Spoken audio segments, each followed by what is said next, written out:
너 미쳤어? 내 비행기 표 취소한 거야? 지금 카운터에서 발권이 안 된다잖아.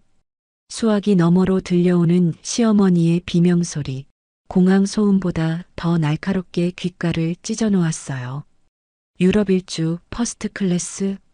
그녀가 지난 5개월 동안 친구들에게 자랑하며 콧대를 세우던 그 화려한 꿈이 공항 바닥에서 산산조각 나는 순간이었죠. 얼굴이 터질 듯 붉어져서 직원들에게 악을 쓰고 있을 그녀의 모습이 눈앞에 선했습니다. 하지만 그녀는 하나는 알고 둘은 몰랐습니다. 유럽 일주를 결제해줬던 며느리가 자기 아들과 법원에서 남남이 된 지 딱 3일이 지났다는 사실을요. 저는 가장 우아하고 차가운 목소리로 대꾸했습니다. 아줌마, 누구세요? 여행은 아줌마 돈으로 가세요. 그 한마디로 시작된 그들의 처절한 파멸. 지금부터 그 사이다 같은 이야기를 들려드립니다. 안녕하세요. 저는 한때 적당한 시기에 하는 적당한 결혼이야말로 인생의 모범 답안이라고 철석같이 믿었지만 이제는 그 오답 노트를 시원하게 찢어발기고 화려한 돌싱으로 돌아온 30대 여자입니다. 사람들은 제가 중견기업 오너의 외동딸이라고 하면 을의 손에 물 한 방울 안 묻히고 산 공주님일 거라 짐작하곤 했는데요. 하지만 실상은 그저 허울 좋은 껍데기뿐, 속은 골마 터지기 직전인 아침 드라마 속 비련의 여주인공과 다를 바가 없었죠. 적당한 조건, 적당한 사람과의 평범한 결혼이 제 인생의 정답이라 믿었던 지난 3년은 지금 돌이켜보면 그야말로 지옥불에 제 발로 걸어 들어간 꼴이었으니까요. 법원 앞을 나서며 그 지긋지긋한 이혼 서류에 도장을 찍고 돌아온 지 딱 3일째 되는 날 아침이었어요. 지난 3년 동안 제 숨통을 조여오던 족쇄가 풀렸다는 사실이 아직은 실감나지 않아서 저는 침대에서 일어나 한참이나 멍하니 창밖을 바라보고 있었죠. 창문 틈으로 스며드는 햇살이 유난히 눈부셔서 온몸의 세포가 이제야 비로소 숨을 쉬는 것 같더라고요. 향긋한 커피를 내려 거실 소파 깊숙이 몸을 파묻고는 그 따뜻한 온기를 느끼며 평화로운 침묵을 즐기고 있었어요. 그런데 테이블 위에 올려둔 핸드폰이 갑자기 요란하게 진동하며 그 고요를 산산조각 내버렸죠. 액정에 뜬 번호는 저장되지 않은 낯선 숫자였지만 저는 직감적으로 그게 누구인지 알 수 있었어요. 수신 거부를 해놓았던 시어머니, 아니, 이제는 법적으로 완벽한 남남이 된 그 아줌마가 다른 번호로 전화를 건 게 분명했거든요. 받을까 말까 잠시 고민하다가 무슨 헛소리를 짓거리는지 드러나 보자 싶어 통화 버튼을 눌렀어요. 핸드폰을 귀에 갖다 대기도 전에 수화기 너머로 익숙한 고함이 고막을 찢을 듯 터져 나오더라고요. 너 일 처리를 어떻게 하는 거야? 내 비행기 표 취소했냐? 친구들 다 보는데 망신 줄 작정이야? 수화기 너머로 들리는 공항의 안내 방송 소리와 웅성거리는 소음이 뒤섞여 정신이 하나도 없었지만 그 여자의 표독스러운 목소리만큼은 제 귀에 또렷하게 꽂혔어요. 씩씩거리는 거친 숨소리까지 생생하게 들려오는 걸 보니 아마 지금쯤 체크인 카운터 앞에서 붉어진 얼굴로 애꿎은 직원에게 삿대질을 해대고 있는 게 눈에 선했죠. 저는 짐짓 아무것도 모르는 척 세상에서 가장 차분한 목소리로 입을 열었습니다. 아줌마, 누구세요? 남인데 왜 아침부터 저한테 전화해서 따지시죠? 제 말에 잠시 숨이 턱 막힌 듯 조용하다가 이내 더 큰 악을 쓰며 발악을 해대더라고요. 뭐, 아줌마, 이게 미쳤나? 네가 예약했으니 네가 취소한 거 아니냐? 지금 카운터에서 예약이 취소됐다고 못 들어간다잖아. 내 친구들은 이미 들어갔는데 나만 이게 무슨 개망신이야. 그 여자의 쩌렁쩌렁한 목소리에 속으로는 웃음이 터져 나올 뻔했지만 꾹 참고 냉정함을 유지했어요. 친구들 앞에서 떵떵거리고 자랑했을 그 콧대가 꺾였을 생각을 하니 10년 묵은 채증이 내려가는 것 같았거든요.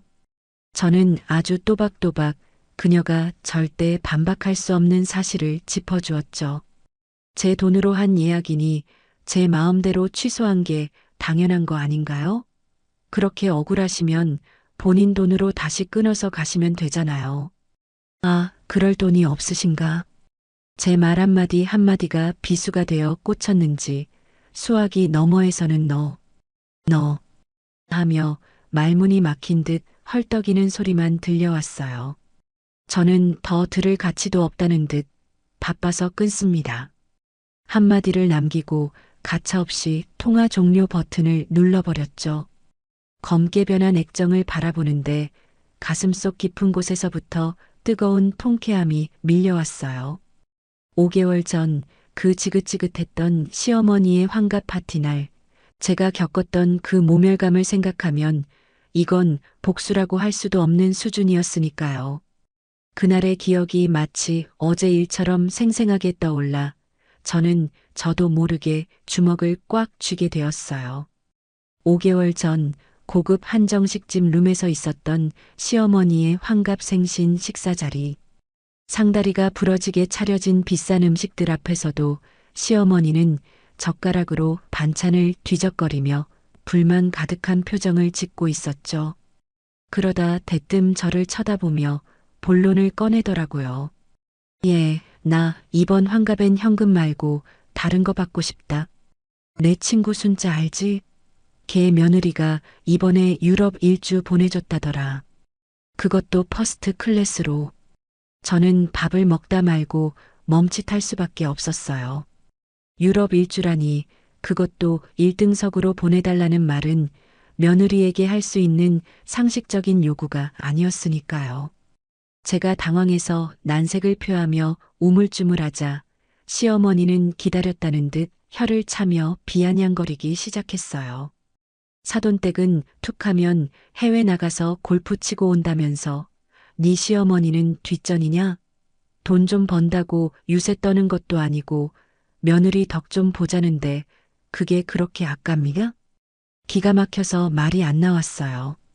친정 부모님이 해외에 나가시는 건 평생 땀 흘려 일구신 사업 덕분에 누리는 정당한 권리인데 그걸 왜 시어머니가 질투하고 탐내는지 도무지 이해할 수가 없었거든요. 우리 부모님 돈을 마치 자기 돈인 양 맡겨놓은 것처럼 구는 그 태도가 너무나 뻔뻔해서 소름이 끼칠 지경이었어요. 제가 아무 말도 못하고 입술만 깨물고 있는데 옆에서 밥을 처먹던 남편이란 작자가 거들고 나섰어요. 남편은 입가에 양념을 묻힌 채 쩝쩝거리는 소리를 내며 아주 가볍게 툭 내뱉더라고요. 엄마 소원이라는데 당신 능력으로 좀 해드려. 장인어른한테 말하면 그 정도는 껌값이잖아. 우리 엄마 기 좀 살려드리자, 그 순간 저는 제 귀를 의심했어요. 자기 엄마 환갑 선물을 왜 장인어른 지갑에서 꺼내라고 하는 건지 그 기괴한 논리에 말문이 턱 막혔죠. 친정 돈을 마치 자기 주머니 속 쌈짓돈처럼 여기는 그들의 뻔뻔함에 저는 속에서 뜨거운 무언가가 울컥 치밀어 올라 헛구역질이 나올 뻔했습니다. 식탁 아래로 쥐고 있던 제 손이 부들부들 떨려왔지만 그때는 어떻게든 가정을 지켜야 한다는 미련한 생각 때문에 억지로 참을 수밖에 없었어요. 남편과 시어머니가 주고받던 그 탐욕스러운 눈빛을 보면서도 저는 억지로 입꼬리를 올리며 알겠어요. 알아볼게요. 라고 대답했죠. 그때 제가 느꼈던 그 비참함과 굴욕감은 이루 말할 수가 없었어요. 하지만 그날의 인내가 있었기에 오늘 공항에서 울려 퍼질 그 비명소리를 만들어낼 수 있었던 거겠죠. 저는 식어가는 커피잔을 내려다보며 차가운 미소를 지었어요. 이제 시작이었으니까요. 5개월 전 그들이 제게 주었던 모욕을 이제는 이자까지 쳐서 돌려줄 차례였거든요. 결혼 생활 3년은 저에게 있어서 철저히 지워지고 깎여나가는 시간이었습니다.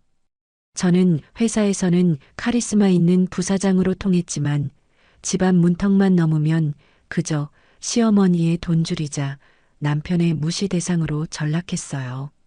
시어머니는 틈만 나면 저를 불러내 백화점이며 유명한 식당으로 데리고 다니셨는데 그건 며느리를 당신의 살아있는 지갑이자 과시용 트로피쯤으로 여겼기 때문이었죠. 친구들 모임에 저를 앉혀두고는 마치 전리품이라도 전시하듯 떠벌리는 꼴을 보고 있으면 속에서 천불이 나더라고요.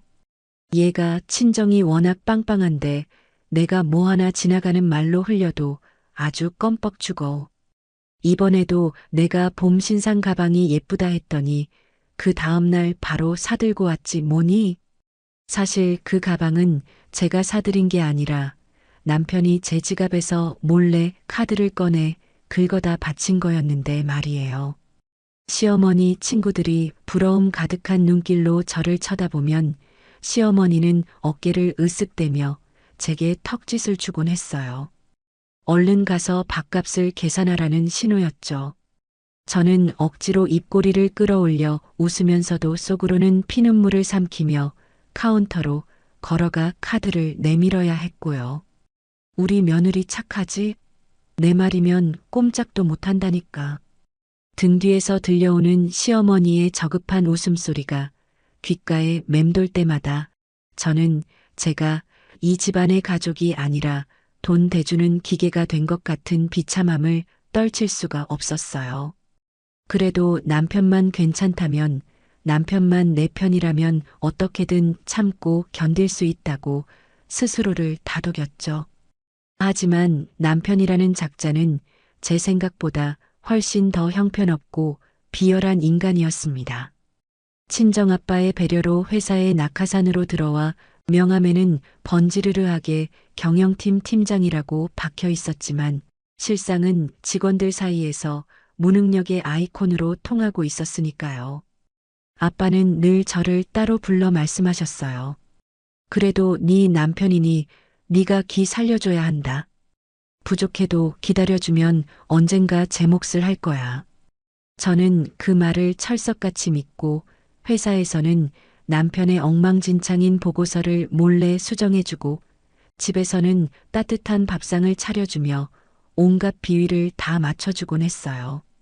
그런데 남편은 그 배려를 자신의 타고난 능력으로 착각하고 있더라고요.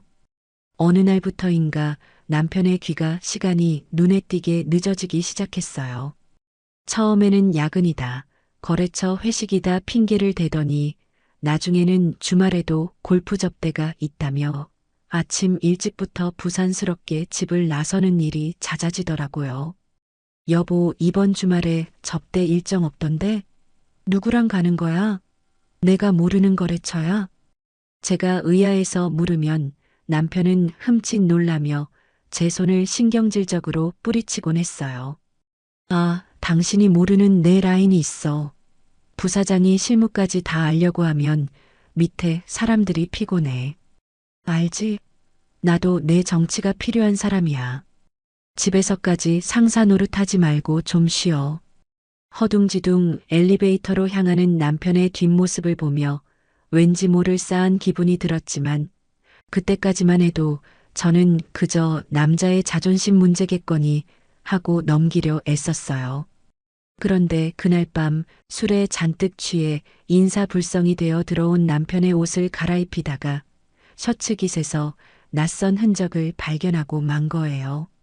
희미하지만 분명한 파운데이션 자국이었죠. 제 화장품과는 톤이 전혀 다른 아주 밝고 저렴한 느낌의 파운데이션이 셔츠 깃 안쪽에 선명하게 묻어 있었거든요. 순간 심장이 쿵하고 내려앉는 것 같아 숨을 쉴 수가 없었어요. 떨리는 손으로 남편의 바지 주머니를 뒤지니 모텔 이름이 적힌 라이터가 툭 하고 바닥으로 떨어지더라고요. 그제야 머릿속에서 흩어져 있던 퍼즐 조각들이 하나로 맞춰지는 것 같았어요. 주말마다 접대라며 들고 나가던 골프 가방을 베란다 구석에서 찾아 열어보았죠. 지퍼를 여는 손끝이 사시나무 떨듯 떨려오는데 가방 안에는 골프채는 온데간데 없고 포장도 뜯지 않은 남성용 세속옷과 여행용 세면도구만 덩그러니 들어 있었습니다. 배신감에 온몸의 피가 거꾸로 솟구쳐 올라 잠도 오지 않았어요. 뜬 눈으로 밤을 지새우고 다음날 아침 퉁퉁 부은 눈으로 시어머니에게 전화를 걸어 넌지시 말을 꺼내 보았어요. 혹시라도 같은 여자로서 제 마음을 조금이라도 이해해 주지 않을까 하는 일말의 기대감 때문이었죠. 어머니, 요즘 그이가 귀가도 늦고 주말마다 나가는데 느낌이 좀 이상해서요. 제 말에 시어머니는 숟가락을 탁 내려놓으며 저를 흘겨보시더라고요. 위로는커녕 마치 죄인 취급하듯 저를 쏘아보며 고래고래 소리를 지르기 시작했어요. 예, 너 지금 감히 우리 아들 감시하니? 부사장이면 남편 스케줄 다 꿰고 있어야 직성이 풀려. 남자가 밖에서 큰일 하다 보면 영업도 할 수 있는 거지. 그걸 꼬치꼬치 캐묻는 게 내 조냐?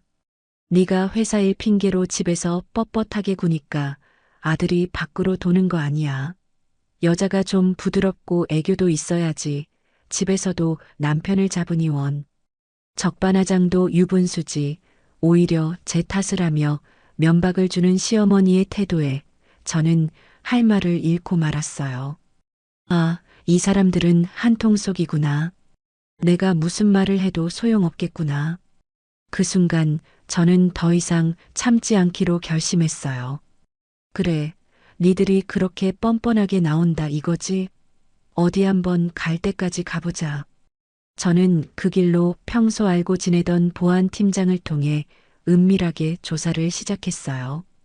그리고 며칠 뒤 제 개인 메일로 전송된 사진들을 보며 저는 헛웃음을 터뜨릴 수밖에 없었죠.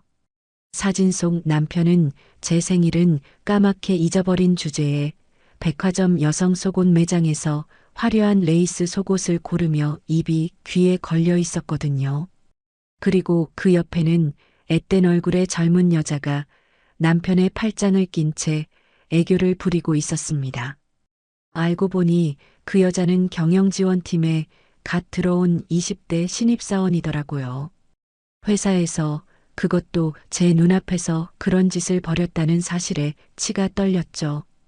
회사 비상계단 구석에서 서로를 끌어안고 있는 모습, 탕비실에서 남들의 눈을 피해 은밀하게 스킨십을 나누는 장면, 심지어 제가 사준 차 안에서 버린 낯뜨거운 애정행각이 담긴 고화질 사진들이 제 책상 위에 올라왔을 때 저는 분노보다는 오히려 차가운 이성이 돌아오는 걸 느꼈어요. 내 회사에서 내 돈으로 이런 쓰레기 같은 짓을 하고 있었다니. 저는 곧바로 집무실 컴퓨터 앞에 앉아 시어머니가 노래를 부르던 유럽 여행 예약 내역을 화면에 띄웠어요. 유럽 일주일 등석 패키지. 금액을 보니 웬만한 직장인 연봉 수준이더라고요. 화면 속 예약 취소 버튼이 유난히 크게 보였어요. 위약금이 꽤 나왔지만 상관없었어요. 이 더러운 인간들에게 돈을 쓰느니 차라리 공중분해시키는 게 100번 1000번 낫다고 생각했으니까요. 망설임 없이 마우스 버튼을 클릭하자 취소가 완료되었습니다라는 팝업창이 뜨고 곧이어 환불된 금액이 제 통장으로 입금되었다는 알림이 울렸죠. 그렇게 저는 시어머니에게 아무런 말도 없이 침묵을 지켰어요. 남편 놈은 어린 내연녀랑 노닥거리느라 엄마 여행 날짜가 다가오는 줄도 제가 무슨 짓을 했는지도 모르고 있었으니까요. 시어머니가 가끔 여행 갈 때 입을 옷싸게 돈 좀 보내라며 문자를 보내오면 저는 회의 중입니다라는 자동응답만 보내며 철저히 무시했습니다. 그들이 공항에서 겪게 될 혼란과 절망을 상상하니 가슴 한구석에서 서늘한 쾌감이 피어오르더라고요. 이제 남은 건 이 모든 증거를 터뜨려 그들을 파멸시키는 일뿐이었죠. 하지만 저는 서두르지 않았어요. 부사장답게 가장 확실하고 잔인한 타이밍을 노려야 했으니까요. 그날 밤 남편이 콧노래를 흥얼거리며 현관문을 열고 들어왔을 때 저는 거실 소파에 다리를 꼬고 앉아 서류를 검토하는 척하며 그를 맞이했어요. 제 손에 쥐어진 파일이 자신의 목줄을 죄일 증거라는 것도 모르는 남편은 뻔뻔하게 제게 다가와 앓는 소리를 하더라고요. 어우, 아직도 이래? 집에서는 좀 쉬지 그래. 여자가 너무 독하면 매력 없어. 나 오늘 거래처 접대하느라 진이 다 빠졌어. 역겨운 냄새가 진동했지만 저는 서류 너머로 그를 차갑게 쏘아보았어요. 속으로는 이미 해고 통지서를 쓰고 있었으니까요. 그래요? 고생 많았네. 씻고 나와. 제 눈빛이 평소와 다르다는 걸 눈치채지 못한 멍청한 남편은 그저 고개를 끄덕이며 욕실로 향했어요. 이제 더 이상 물러설 곳은 없었어요. 저를 기만하고 제 회사를 더럽힌 그들에게 제가 겪은 배신감을 고스란히 돌려줄 시간이 다가오고 있었으니까요. 이 모든 게 제 손바닥 안에서 놀아나고 있다는 걸 모른 채 남편은 욕실에서 콧노래까지 흥얼거리고 있었죠. 그 소리가 마치 남편의 파면식 곡조처럼 들리는 건 저만의 착각이었을까요? 마지막 퍼즐 조각은 생각보다 빨리 그리고 아주 충격적인 형태로 제 손에 들어왔습니다. 책상 위에 놓인 진동벨이 짧게 울리고 보안팀장이 보낸 파일 하나가 모니터 화면에 떴죠. 심호흡을 한번 크게 하고 파일을 열어봤어요. 거기엔 산부인과 진료 기록과 함께 두 사람의 대화가 담긴 녹음 파일이 첨부되어 있었습니다. 재생 버튼을 누르자마자 익숙하면서도 역겨운 목소리가 스피커를 통해 흘러나왔어요. 자기야, 걱정하지 마. 내가 다 책임질게. 그 여자는 애도 안 생기는데 우리한테 축복이 온 거야. 내가 어떻게든 정리하고 자기랑 새 출발할게. 오빠 믿지? 책임지겠다는 그 말, 결혼 생활 3년 동안 저에게는 단 한 번도 보여준 적 없던 그 듬직한 목소리에 헛웃음이 터지더라고요. 확인 결과 내연녀는 임신 5주 차였어요.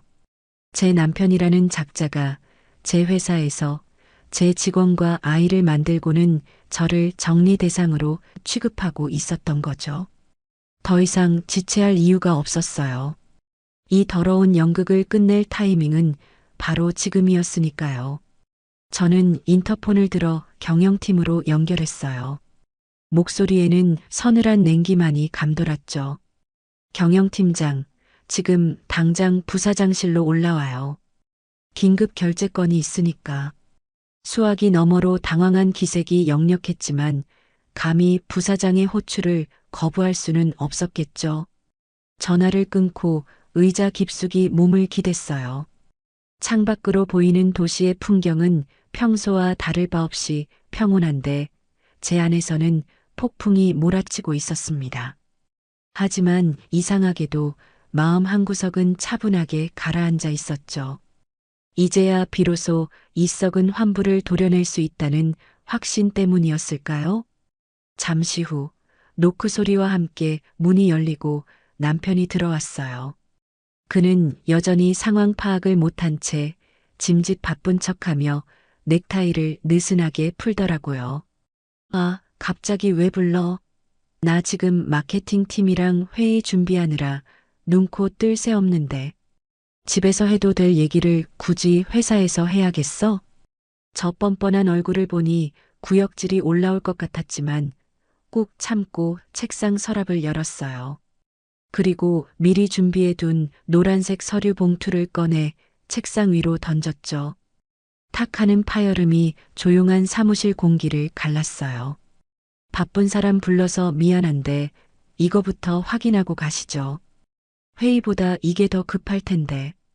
남편은 의아하다는 표정으로 봉투를 집어들었어요.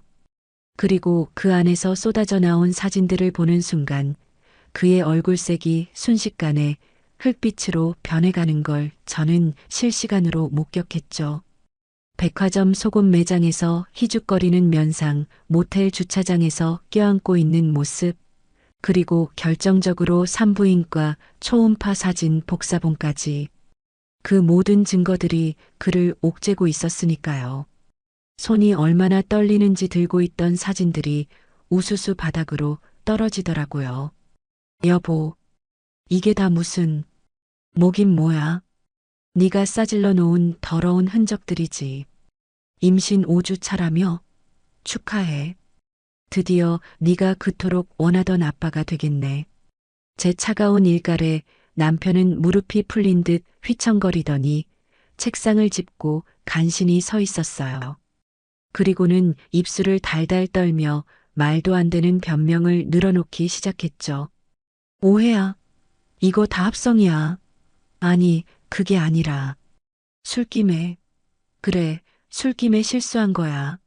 내가 미쳤지. 그냥 잠깐 놀다 말려고 했는데 걔가 꼬리쳐서. 실수?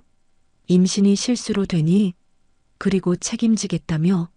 정리하고 새 출발하겠다며? 네 입으로 짓거린 말도 기억 못하니? 머리가 나쁜 줄은 알았지만 이 정도일 줄은 몰랐네. 저는 책상 위에 있던 녹음기를 재생했어요. 방금 전 들었던 그 역겨운 멘트가 다시 한번 사무실을 울렸죠. 남편은 사색이 되어 제 앞으로 달려와 빌기 시작했어요. 여보, 내가 잘못했어. 한 번만 봐줘. 그냥 엔조이였어. 당신 두고 내가 누굴 만나 맹세코 사랑하는 건 당신뿐이야. 그 비굴한 모습을 내려다보며 저는 싸늘하게 대꾸했어요. 이혼해. 위자료는 청구 안 할 테니까 몸만 나가. 아, 물론 회사에서도 해고야. 품위 유지 위반, 사내 풍기 문란, 거기다 법인카드 유용까지. 감옥 안 가는 걸 다행으로 알아. 그때였어요. 똑똑 하는 노크 소리가 들리더니 문이 벌컥 열렸어요. 타이밍 한번 기가 막히게 그 내연녀가 결제 서류를 들고 들어오더라고요. 부사장님, 이번 분기 정산서 결제 부탁드. 해맑게 들어오던 그녀는 바닥에 흩어진 사진들과 사색이 되어 벌벌 떨고 있는 남편을 보고 그 자리에 얼어붙었어요. 그녀의 시선이 바닥에 떨어진 자신의 초음파 사진에 꽂히는 순간 얼굴이 하얗게 질리더라고요. 정적만이 감도는 사무실 안에서 저는 천천히 자리에서 일어나 그녀에게 다가갔습니다. 어서 와요. 안 그래도 부르려고 했는데. 임신했다면서? 축하해. 그녀는 뒷걸음질 치며 서류를 가슴에 꼭 끌어안았어요. 눈동자가 심하게 흔들리고 있었죠. 부사장님. 그게 무슨, 여기 이 남자가 당신 책임진다며? 근데 방금 나한테는 그냥 실수였고 엔조이였다고 빌던데? 그녀의 시선이 남편을 향했어요. 하지만 남편은 그녀와 눈도 마주치지 못하고 고개를 푹 숙인 채 식은땀만 흘리고 있었죠.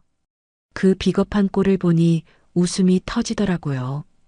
이 쓰레기, 이제 필요 없어서 버리려고 하는데 자기가 수거해 갈래? 명분도 좋잖아. 사랑의 결실도 생겼는데 둘이 나가서 알콩달콩 살아봐. 내 회사에서 더럽게 굴지 말고. 제 말이 끝나기가 무섭게 그녀는 바닥에 무릎을 꿇었어요. 부사장님, 죄송합니다. 제가 미쳤었어요. 제발 해고만은. 저 대출금도 있고 혼자서 애 키우려면 직장이 꼭 필요해요. 제발 한 번만 용서해 주세요. 소문나서 업계에 얼굴 못 들고 다니기 싫으면 지금 당장 짐 싸서 나가. 퇴직금 정산은 법대로 해줄 테니까. 내 눈앞에서 사라져. 당장. 제 호통에 그녀는 울먹이며 바닥을 기어나가듯 도망쳤어요. 남편은 그제야 정신이 들었는지 제 바짓가랑이를 잡고 매달리더라고요. 여보, 안 돼. 나 여기서 쫓겨나면 갈 데도 없어. 장인어른 뵐 면목도 없고. 제발 한 번만 기회를 줘. 내가 진짜 잘할게. 저는 인터폰을 눌러 보안팀을 호출했어요. 여기 잡상인이 하나 들어와서 난동을 피우네요. 당장 끌어내세요. 곧이어 건장한 보안 요원 2명이 들어와 남편의 양팔을 결박했어요. 질질 끌려나가면서도 그는 악을 쓰며 발버둥 쳤죠. 여보, 이러지 마. 내가 잘못했어. 아, 이거 나 여기 팀장이야. 복도 끝으로 사라지는 그의 비명소리를 들으며 저는 문을 쾅 닫아버렸어요. 그리고 문득 헛웃음이 새어나왔어요. 텅 빈 사무실에 홀로 남겨진 저는 바닥에 떨어진 초음파 사진을 주워 휴지통에 던져버렸어요. 쓰레기는 쓰레기통에, 그게 세상의 이치니까요. 이제 남은 건 법적인 절차와 저 밖에서 기다리고 있을 새로운 세상뿐이었죠. 이혼 소송이라는 게 그저 서류 한 장에 도장 찍고 갈라서는 거라고 쉽게 생각할지 모르겠네요. 하지만 막상 그 진흙탕 한가운데 서보니 이건 단순히 법적인 절차를 넘어서 사람의 밑바닥을 확인하는 아주 지독하고 구역질 나는 전쟁이더라고요. 남편은 제가 내민 증거들 앞에서 꼼짝 못하고 모든 조건을 수락할 것처럼 굴었지만 막상 변호사를 대동하고 마주 앉은 조정기일에는 아주 가관이었습니다. 법원 조정실의 차가운 공기 속에서 남편은 며칠 새 10년은 늙은 듯한 초췌한 몰골로 앉아 있었어요. 넥타이는 삐뚤어져 있었고 늘 깔끔하게 빗어 넘기던 머리는 헝클어져서 기름이 져 있었죠. 하지만 그 초췌함이 저에게는 전혀 동정심을 불러일으키지 않았어요. 오히려 그 비루한 껍데기 속에 숨겨진 탐욕과 이기심이 훤히 들여다보여서 소름이 끼칠 지경이었거든요. 조정위원이 위자료와 재산 분할에 대한 이야기를 꺼내자마자 남편은 마치 기다렸다는 듯 입을 열었습니다. 여보, 제발 한 번만 봐줘. 내가 진짜 잘못했어. 근데 위자료 5천은 너무하잖아. 나 지금 회사에서도 잘리고 퇴직금도 얼마 안 되는데 거기서 위자료까지 다 떼주면 나보고 길거리에 나앉으라는 소리야? 기가 차서 헛웃음이 터져 나왔습니다. 제 회사에서 쫓겨난 주제에 제 앞에서 돈 걱정을 늘어놓는 그 뻔뻔함이라니. 저는 팔짱을 낀 채 그를 싸늘하게 노려보며 쏘아붙였어요. 누가 길거리에 나앉으라고 등 떠밀었어? 네가 선택한 길이잖아. 회사 법인카드로 그 여자랑 호텔 다니고 명품 사다 바칠 때는 당당하더니 왜 이제 와서 앓는 소리야? 그리고 그 5천, 내가 청구할 수 있는 최소한이야. 네가 횡령한 공금, 내가 형사 고소 안 하고 넘어가는 조건으로 퉁치는 건데 그것도 많다고? 제 말에 남편은 입을 꾹 다물고 눈동자만 굴리더라고요. 변호사 옆구리를 쿡쿡 찌르며 뭐라 웅얼거리는 꼴이 마치 엄마 치마폭 뒤에 숨어서 칭얼거리는 못난 어린아이 같았어요. 저기 남편분 사정도 좀 고려해 주시면. 남편 측 변호사가 곤란하다는 듯 입을 때려 하자 저는 책상 위에 두툼한 서류 봉투 하나를 툭 던졌습니다. 그 안에는 남편이 그동안 회사 비품을 빼돌려 팔아먹은 내역과 거래처로부터 뒷돈을 받은 정황이 담긴 추가 증거들이 들어 있었죠. 변호사님, 이거 보시면 생각이 달라지실 텐데요. 민사로 끝낼 때 감사한 줄 알고 도장 찍으라고 하세요. 안 그러면 저는 이 자리 박차고 나가서 바로 검찰청으로 갈 거니까. 제 서슬 퍼런 경고에 조정실 안에는 정적만이 감돌았습니다. 남편은 사색이 되어 서류를 훔쳐보더니 손을 부들부들 떨며 만년필을 집어들더군요. 도장을 찍는 그 순간까지도 그는 저에게 미안하다는 말 한마디 없었어요. 그저 내 돈, 내 인생, 이라며 중얼거리는 소리가 들릴 뿐이었죠. 더 기가 막힌 건 이 인간이 도장을 찍고 나서 변호사에게 귓속말로 속삭이는 소리를 제가 들어버렸다는 거예요. 변호사님, 이거 위자료 분할 납부 안 됩니까? 당장 목돈 나가면 그 여자랑 전세 구할 돈이 부족한데. 그 말을 듣는 순간 저는 마지막 남은 일말의 정까지 깨끗하게 증발해버리는 걸 느꼈어요. 내 연녀랑 살 전세금 걱정을 이혼 도장 찍는 자리에서 하다니. 정말 구제불능의 쓰레기였구나.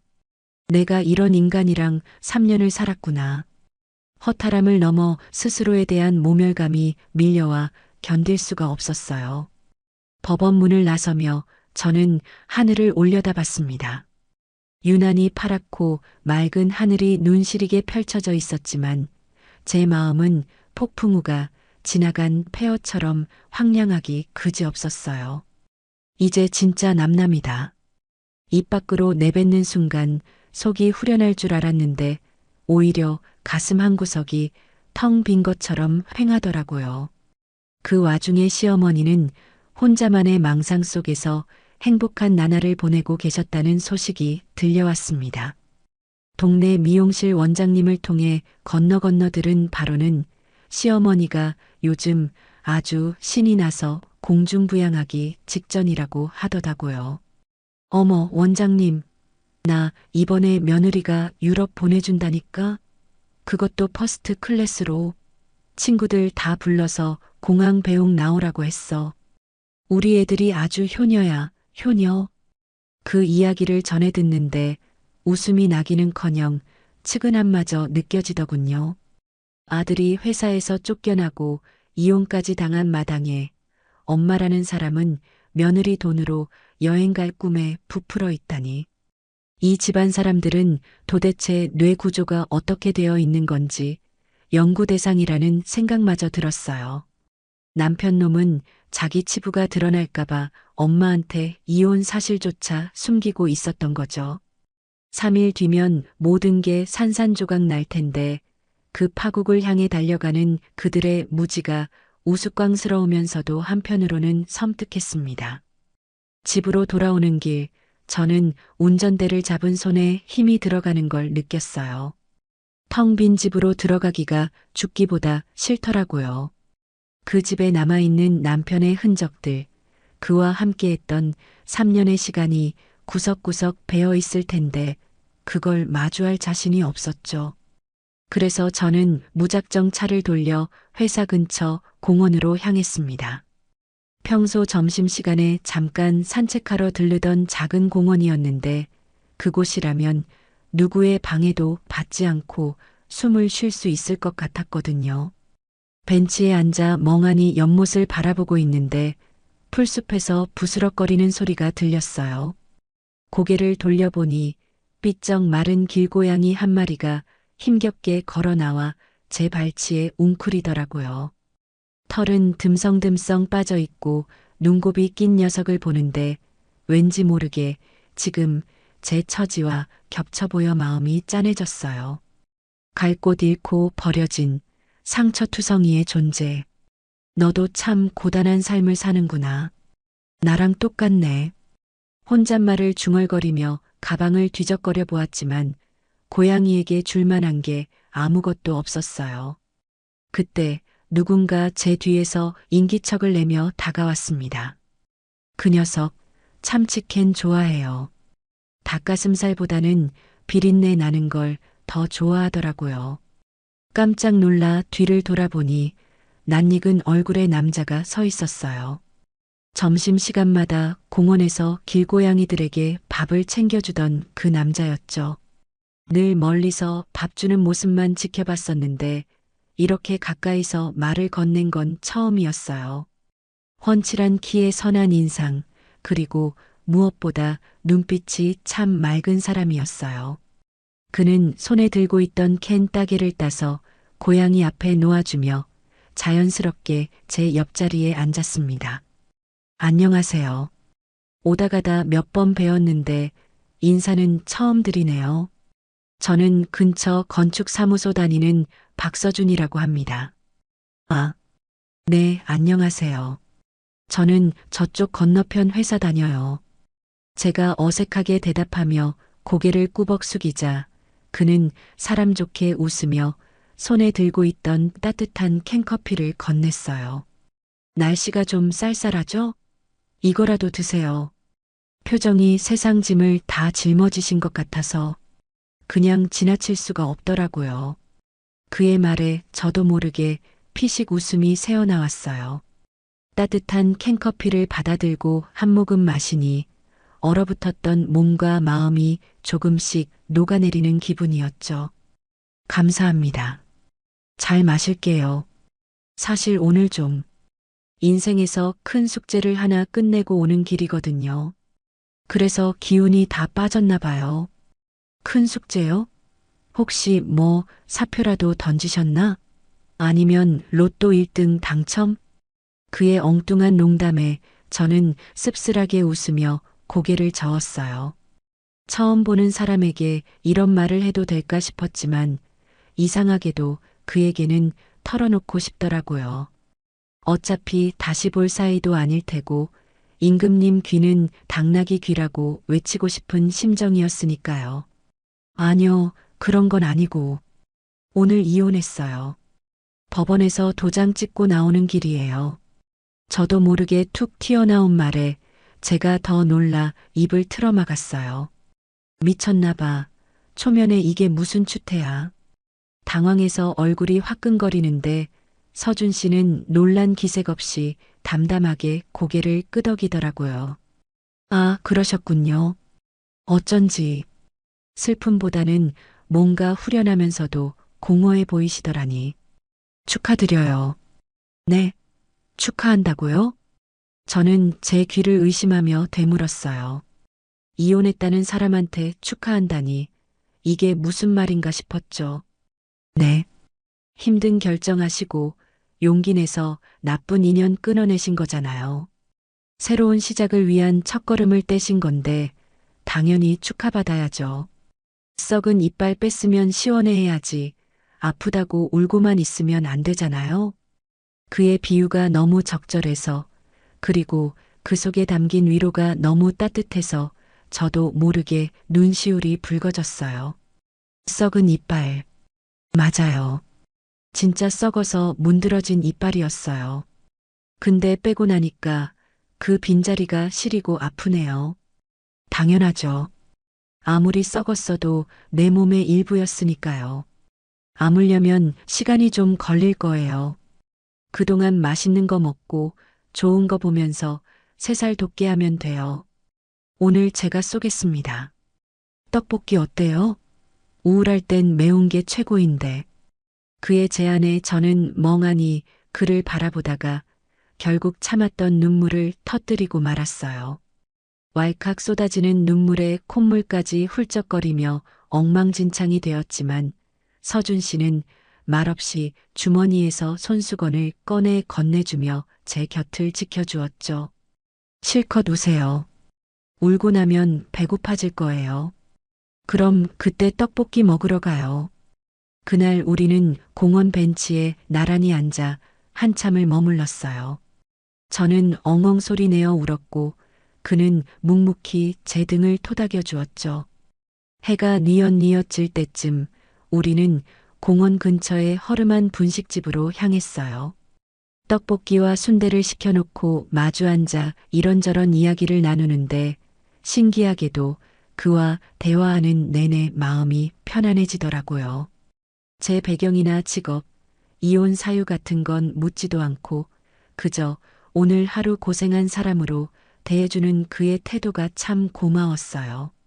알고 보니 그는 저보다 2살 연하였고 유망한 건축가였어요. 길고양이들을 돌보는 따뜻한 마음씨만큼이나 섬세하고 배려 깊은 사람이었죠. 앞으로 종종 땡땡이 치고 싶으시면 언제든 연락하세요. 제가 땡땡이 전문이거든요. 맛집 리스트도 쫙 꿰고 있고요. 우리는 서로 연락처를 교환하고 헤어졌어요.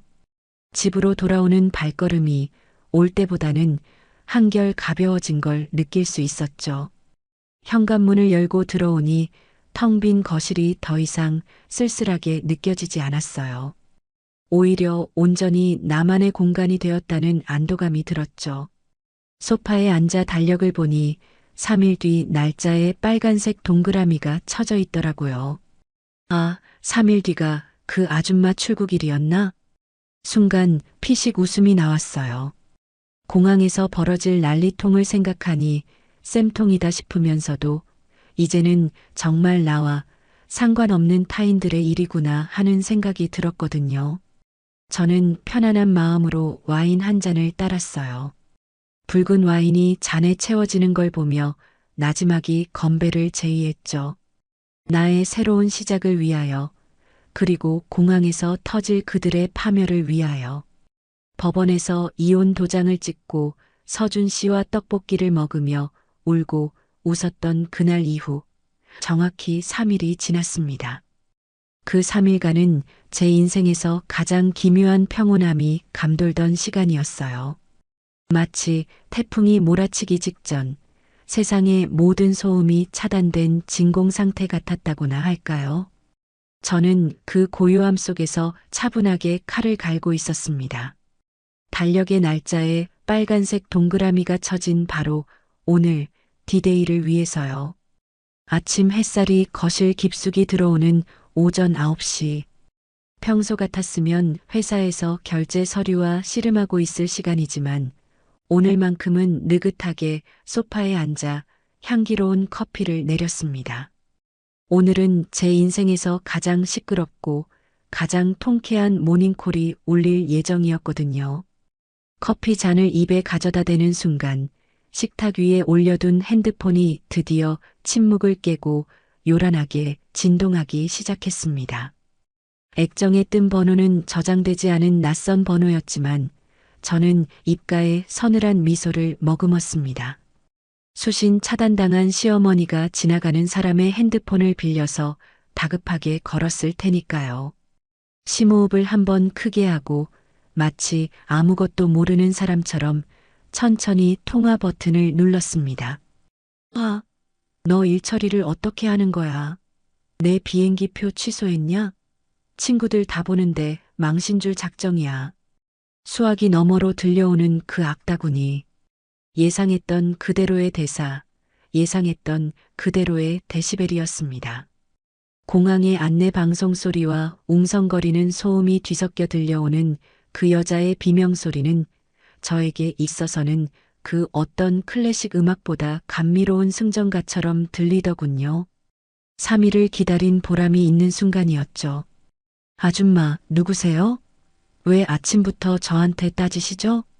제 차분하고도 냉정한 응수에 더 열이 받았는지 그녀는 숨이 넘어갈 듯 헐떡거리며 고함을 질러댔어요. 뭐, 아줌마, 너 미쳤지? 지금 카운터에서 예약이 취소됐다고 못 들어간다잖아.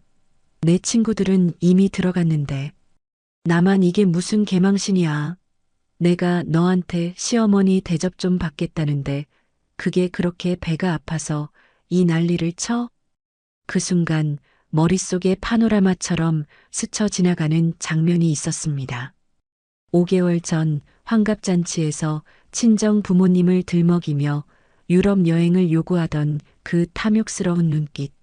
남편과 시어머니가 주고받던 그 비열한 웃음. 그 모든 모욕을 감내하며 이날만을 기다려왔던 제 자신이 대견하게 느껴질 정도였죠. 저는 아주 또박또박 그녀의 뼈를 때리는 팩트를 꽂아주었습니다. 제 돈으로 한 예약이니 제 마음대로 취소한 게 당연한 거 아닌가요? 억울하면 본인 돈으로 다시 끊어서 가시면 되잖아요. 아, 그럴 돈이 없으신가? 제 말 한마디 한마디가 비수가 되어 꽂혔는지 수화기 너머에서는 너 하며 말문이 막힌 듯 헐떡이는 소리만 들려왔습니다. 저는 더 이상 들을 가치도 없다는 듯 바빠서 끊습니다. 즐거운 여행 되세요. 상상 속에서만요. 한마디를 남기고 가차없이 통화 종료 버튼을 눌러버렸죠. 전화를 끊고 나서도 손끝에 남아있는 짜릿한 진동이 가시질 않더라고요. 마치 10년 묵은 채증이 한꺼번에 쑥 내려가는 듯한 그 시원하고도 통쾌한 기분이란 인천공항 출국장 한복판에서 그 화려한 공항 패션을 뽐내며 친구들 앞에서 떵떵거렸을 전 시어머니가 지금쯤 어떤 꼴을 하고 있을지 눈에 선했습니다. 아마 얼굴은 시뻘개져서 터질 듯 부풀어 올랐을 테고 예약이 취소되었습니다라는 직원의 말 한마디에 다리가 풀려 바닥에 주저앉았겠죠. 친구들은 또 어떻고요? 어머, 순자야. 이게 무슨 일이니? 퍼스트 클래스 예약했다며? 라며 수군거리고 비웃고 있겠죠. 그 꼴을 직접 보지 못한 게 천추의 한이 될 정도였어요. 커피 한 잔의 여유를 즐기며 승리의 기분을 만끽하고 있는데 다시 한번 핸드폰이 요란하게 울려대기 시작했습니다.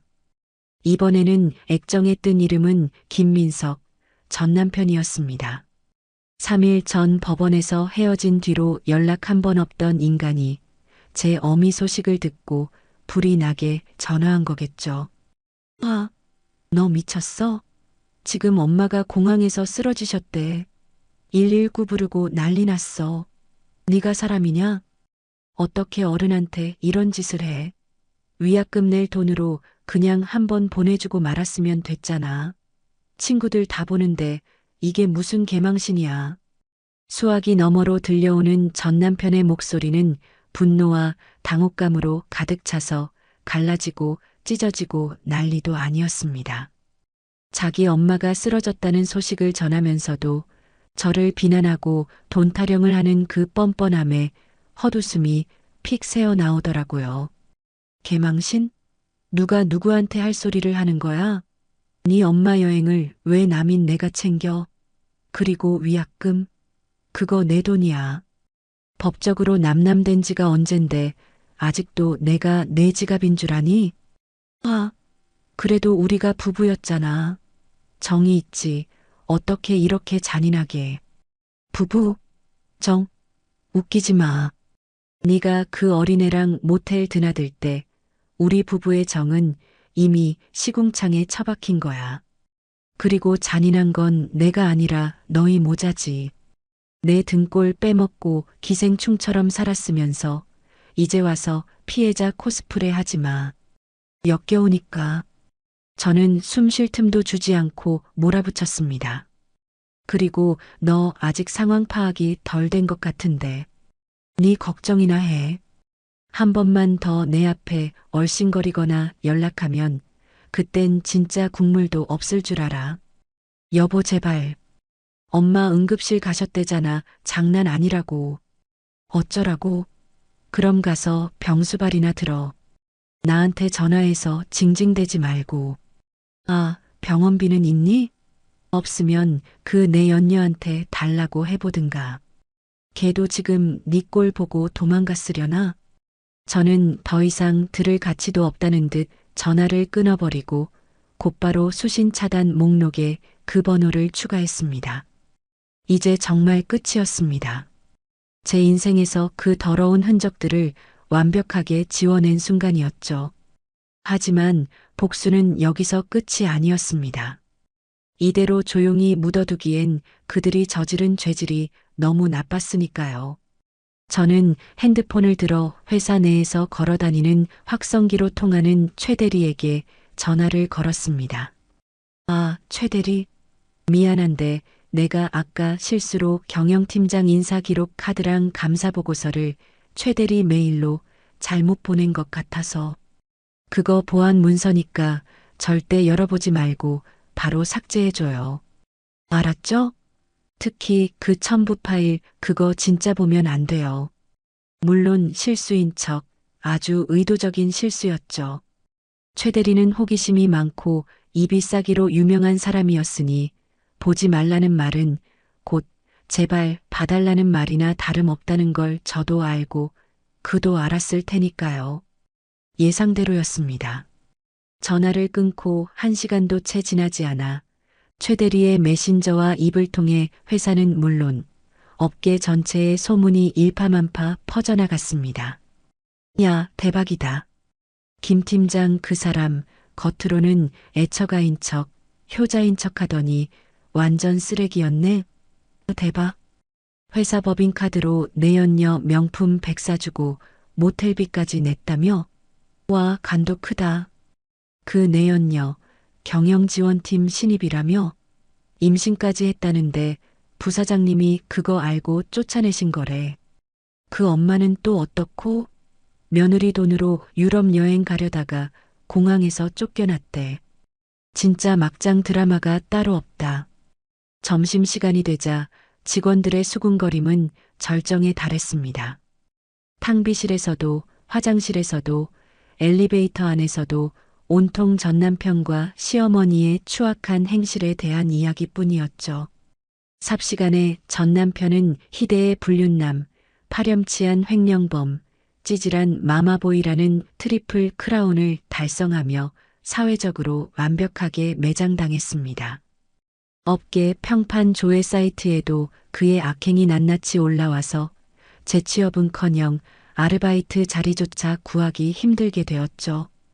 들리는 소문에 의하면 그는 결국 그 어린 내연녀와 울며 겨자 먹기로 재혼을 했다고 하더라고요. 하지만 가진 돈이 한 푼도 없어 보증금 없는 월세방을 전전하며 매일 전쟁 같은 부부싸움을 하고 있다더군요. 네가 꼬리쳐서 내 인생 망쳤잖아. 누가 꼬리를 쳐? 네가 쳤지. 그리고 당신이 무능력해서 쫓겨난 거잖아. 분유값이라도 벌어오라고.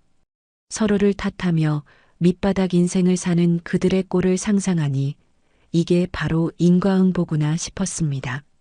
사랑 없는 결혼, 탐욕으로 얼룩진 관계의 말로가 얼마나 비참한지 그들은 뼈저리게 느끼고 있겠죠. 시어머니의 몰락 또한 처참했습니다. 공항 사건 이후로 동네 창피해서 밖에도 못 나오고 알아누웠다고 하더라고요. 그토록 자랑하던 아들은 전과자가 될 위기에 처했고 며느리 돈으로 호의호식하던 시절은 끝났으니까요. 동네 미용실, 사우나, 노인정 할 것 없이 그녀가 가는 곳마다 손가락질과 비웃음이 따라다녔습니다. 저 여자가 그 여자래. 며느리 등골 빼먹으려다 공항에서 쫓겨난 여자. 아이고, 쌤통이다. 평소에 그렇게 유세 떨더니 꼴 좋다. 며느리 덕에 누리던 모든 영광이 신기루처럼 사라진 뒤 그녀에게 남은 건 비참한 노년뿐이었죠. 그렇게 지긋지긋한 과거의 인연들을 깨끗하게 정리한 후 저는 오로지 회사를 위해 달렸습니다. 아빠는 건강상의 이유로 경영 일선에서 물러나시고 제가 회사를 물려받아 정식으로 대표이사 자리에 오르게 되었습니다.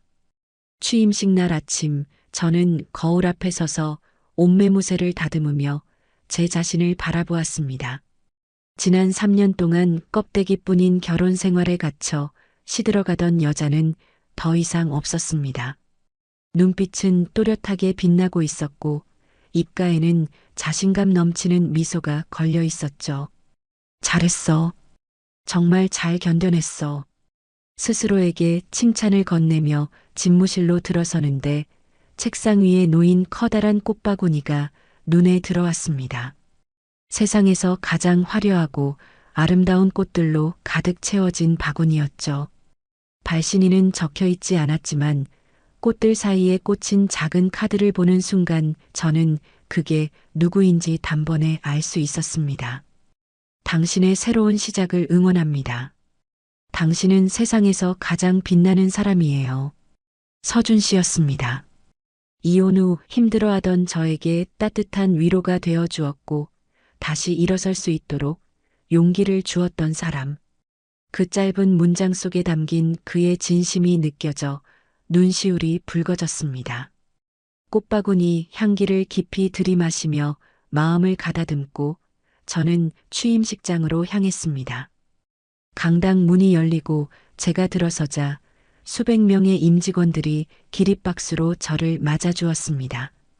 그 뜨거운 함성과 박수갈채 속에서 저는 단상 위로 올라갔습니다. 마이크 앞에 서서 잠시 숨을 고르며 객석을 둘러보았습니다.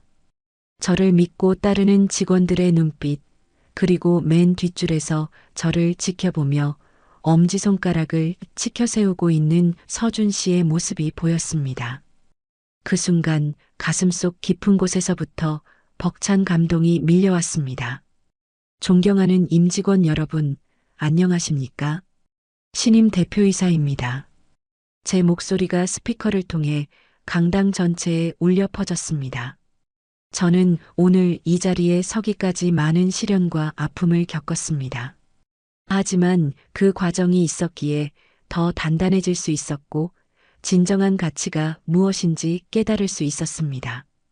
거짓과 위선은 언젠가 반드시 드러나게 되어 있고, 정직과 성실만이 우리를 지켜준다는 사실을 말입니다.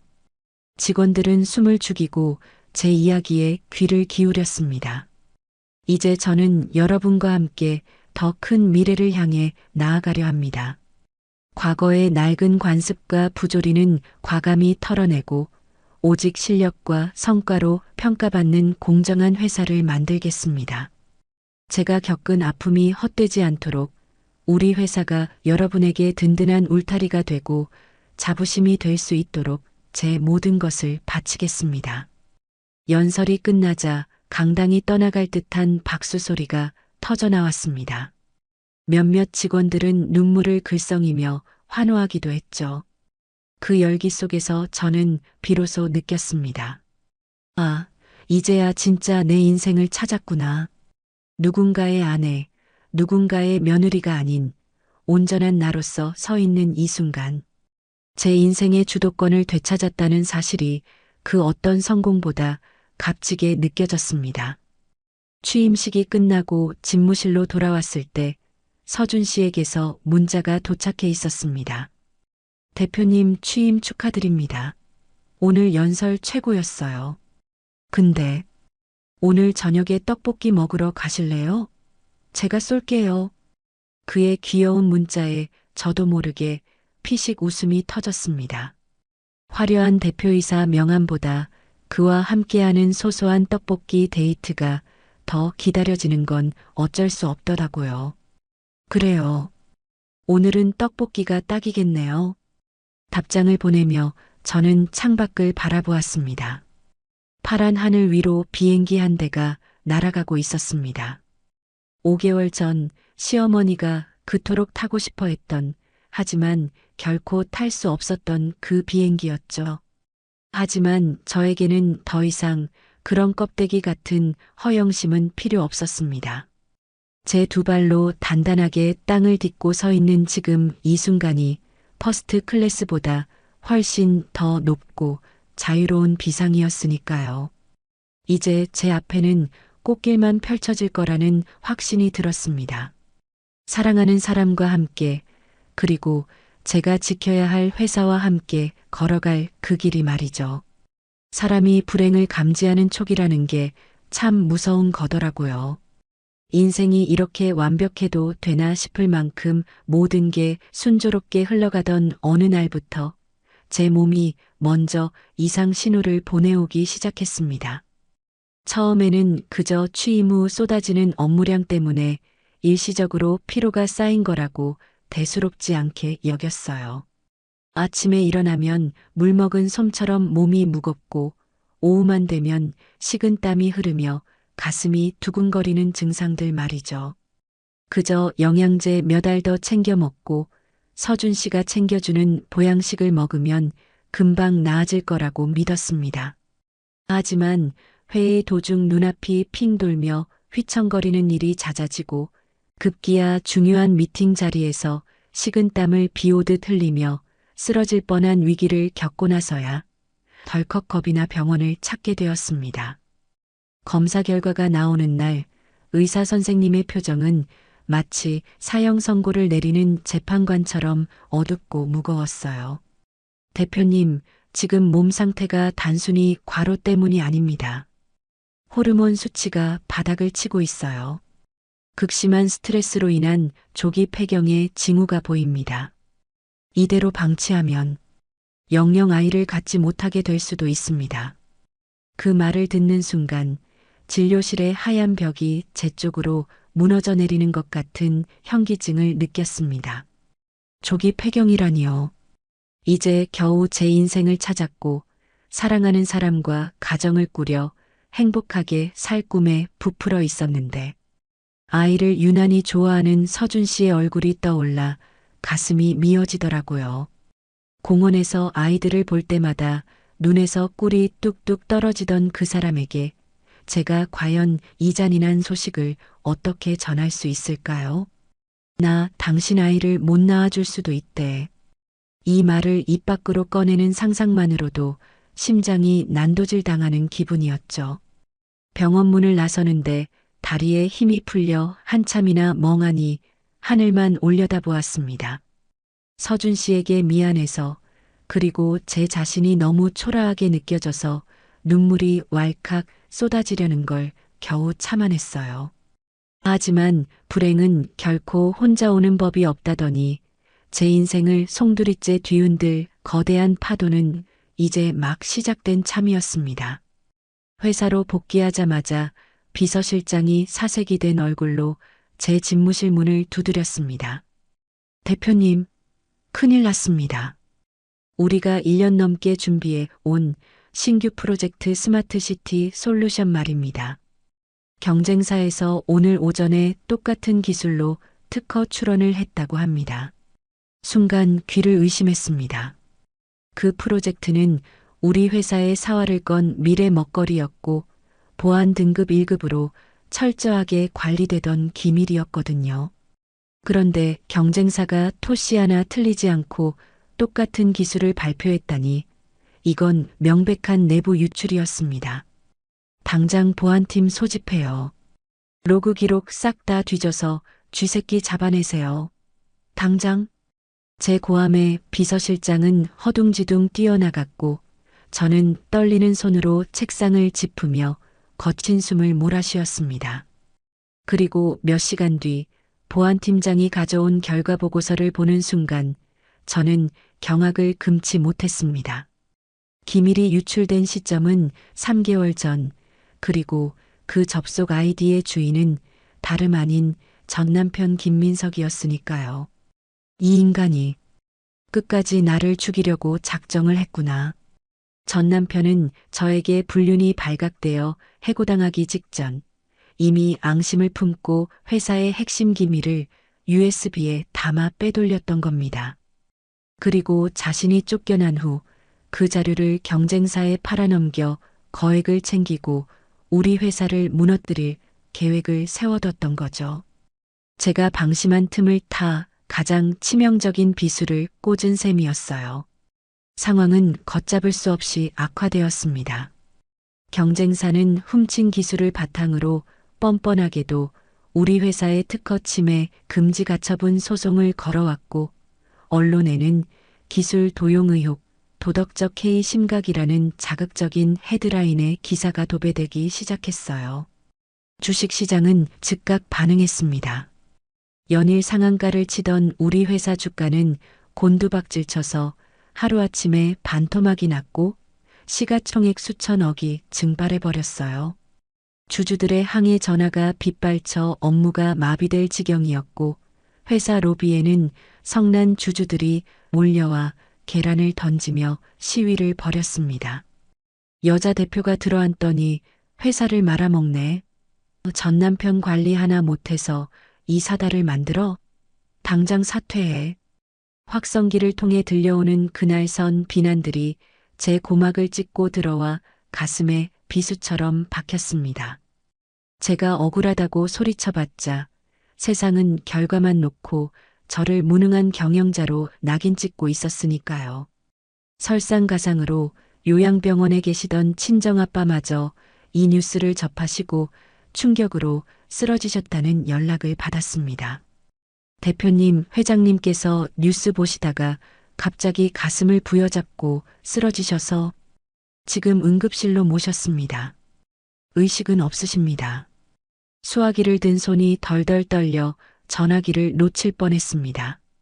나 때문에 내가 그 쓰레기 같은 놈을 제대로 처리하지 못해서 아빠까지 쓰러지시게 만들었다는 죄책감에 숨을 쉴 수가 없었죠. 건강도 사랑도 회사도 가족도 제 삶을 지탱하던 모든 기둥이 한꺼번에 와르르 무너져 내리는 기분이었어요. 사방이 적으로 둘러싸인 듯한 공포가 엄습해 왔습니다. 누구 하나 믿을 수 없고 어디에도 기댈 곳 없는 외로운 싸움터에 홀로 남겨진 것 같았죠. 그때 제 개인 핸드폰으로 모르는 번호의 전화가 걸려왔습니다. 받지 않아도 알 수 있었어요. 이 지옥 같은 상황을 만들고 낄낄거리고 있을 악마, 전 남편이라는 것을요. 여보세요? 우리 부사장님. 아, 이제 대표님이지? 뉴스 보니까 아주 난리도 아니던데? 꼴이 말이 아니네. 전 남편의 비아냥거리는 목소리에 피가 거꾸로 솟구쳐 올랐습니다. 당장이라도 전화기 너머로 달려가 멱살을 잡고 싶었지만 저는 이를 악물고 차갑게 대꾸했습니다. 네 짓이지? 기밀 유출한 거. 네가 사람이야? 어떻게 키워준 회사에 장인어른 쓰러지게까지 만들면서 이런 짓을 해? 너야말로 웃기지 마. 날 개처럼 쫓아내고 넌 승승장구할 줄 알았어? 이게 다 자업자득이야. 억울해? 분해? 그는 킬킬거리며 웃더니 아주 비열하고 낮은 목소리로 속삭였습니다. 방법이 없는 건 아니야. 지금이라도 나한테 와서 무릎 꿇고 빌어. 위자료 5천 다시 토해내고 나한테 생활비조로 10억만 줘. 그럼 내가 경쟁사 쪽에 말 잘해서 소송 취하하도록 해줄게. 어때? 회사가 망하는 것보단 싸게 먹히는 거 아니야? 그 뻔뻔한 협박에 손이 부들부들 떨리고 눈앞이 하얘졌습니다. 돈이 떨어지니 회사를 담보로 인질극을 벌이는 이 인간, 정말 바닥까지 간 쓰레기였어요. 하지만 지금 당장 회사를 살릴 방법이 묘연하다는 사실이 저를 더 비참하게 만들었죠. 미친놈. 꿈깨. 내 눈에 흙이 들어가도 너한테 비는 일은 없어. 차라리 회사를 문 닫으면 닫았지. 너 같은 범죄자랑은 타협 안 해. 그래. 그럼 어디 한번 버텨보시지. 주주들이 너 가만 안 둘걸? 아버지는 깨어나시려나 몰라. 크크. 전화를 끊고 나서 저는 책상 위를 쓸어버렸습니다. 서류들이 바닥으로 흩날리고 명패가 굴러떨어지는 소리가 적막한 사무실을 울렸죠. 분노와 억울함, 그리고 공포가 뒤섞여 비명이 터져 나올 것 같았어요. 그때 핸드폰 화면에 서준 씨라는 이름이 떴습니다.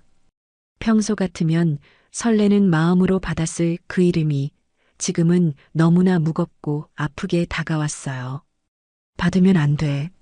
나 지금 서준 씨한테 짐만 될 뿐이야. 몸은 망가져서 아이도 못 가질지 모르고 회사는 부도 위기에 처했고 범죄자 전 남편과 진흙탕 싸움을 벌여야 하는 여자. 이런 여자가 서준 씨의 앞길을 막을 수는 없다는 생각이 들었습니다. 이별을 통보해야 한다고 머리로는 수없이 되뇌었지만 막상 목소리를 들으면 무너질 것 같아 참아 받을 수가 없더라고요. 전화벨이 끊어지고 곧이어 문자가 도착했습니다. 뉴스 봤어요. 많이 힘들죠? 제가 지금 회사 앞으로 갈게요. 잠깐 얼굴이라도 봐요. 혼자 있지 말아요. 그 따뜻한 문자가 저를 더 아프게 찔렀습니다. 결국 저는 답장을 쓰지 못한 채 핸드폰을 엎어버렸습니다. 다음 날 아침 긴급 소집된 이사회 분위기는 살벌하기 그지없었습니다. 평소 제 앞에서는 대표님, 대표님 하며 굽실거리던 임원들이 오늘은 마치 먹잇감을 노리는 하이에나처럼 날카로운 눈빛으로 저를 노려보고 있었으니까요. 대표님, 이번 사태에 대해 어떻게 책임지실 겁니까? 주가가 반토막 났습니다. 주주들이 대표 회의만을 상정하겠다고 난리예요. 나이 지긋한 전무가 책상을 치며 소리쳤습니다. 그러게 나이도 어린 여자가 감정을 앞세워서 일 처리를 하니까 이런 사달이 나는 거 아닙니까? 전 남편 하나 단속 못해서 기밀이 줄줄 새게 만들고 이게 경영자로서 자질이 있는 겁니까? 이참에 사퇴하시죠. 전문 경영인 영입해서 사태 수습하는 게 회사 살리는 길입니다. 여기저기서 쏟아지는 사퇴 종용과 인신공격성 발언들에 저는 입술을 꽉 깨물었습니다. 제가 밤낮 없이 뛰어다니며 회사를 키워놓은 공은 온데간데 없고 그저 여자라서 이혼녀라서 실패했다는 프레임을 씌우는 그들이 원망스러웠어요. 아직 끝난 거 아닙니다. 제가 해결하겠습니다. 범인 잡고 소송 이겨서 다시 원상복구 해놓을 테니까 시간 좀 주세요. 제 목소리는 떨리고 있었지만 그들은 코웃음을 칠 뿐이었습니다. 시간? 주주들이 기다려줄 것 같습니까? 당장 내일이라도 부도나게 생겼는데.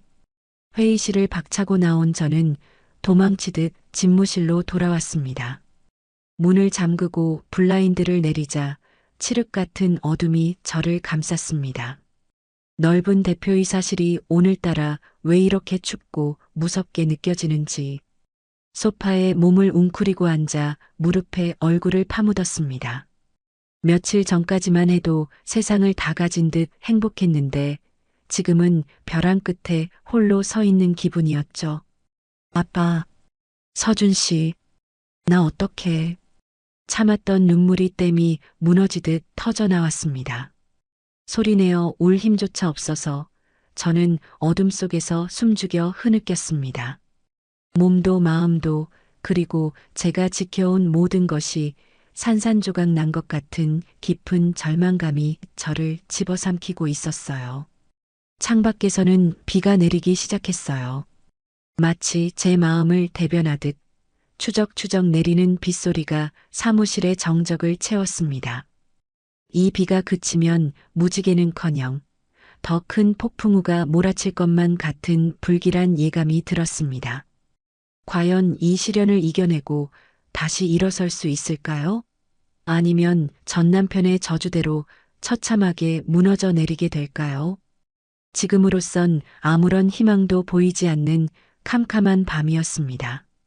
사무실 소파에 웅크리고 앉아 얼마나 울었는지 눈이 퉁퉁 부어 앞이 제대로 보이지 않을 지경이었습니다. 창밖에서는 여전히 비가 쏟아지고 있었고 그 빗소리마저 제 처지를 비웃는 것 같아 더 서러워지더라고요.